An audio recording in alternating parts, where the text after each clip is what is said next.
Seul dans l'histoire de la France qui a été 2 fois reine, parce que mariée à 2 rois successivement.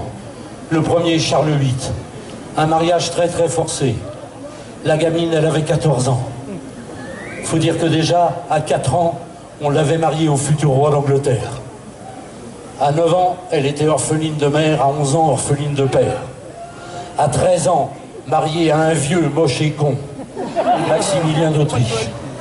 À 14 ans, avec Charles VIII, roi de France. Alors lui, on n'a jamais su s'il était plus con que moche ou plus moche que con. Jusqu'à sa mort, imaginez un peu, il rentre un soir de chasse. Au château d'Amboise, la duchesse lui avait mitonné un petit cassoulet. Il se cogne la gueule dans une porte un peu basse, il tomberait de mort.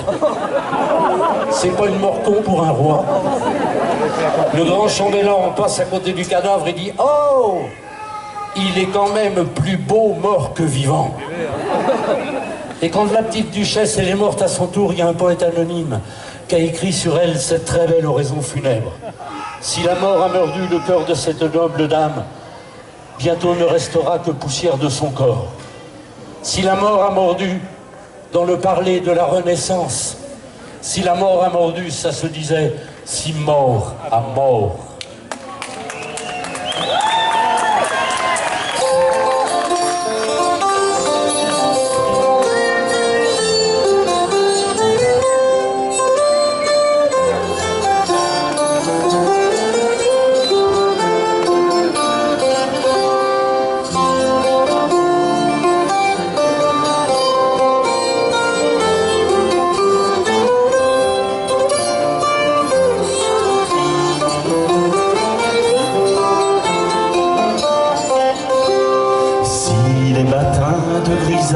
Se teintent, s'ils sont couleurs en la nuit qui s'éteint, viendront de pas le lendemain, reviendront des siècles d'or, 100 fois 1000 et 1000 aurores encore.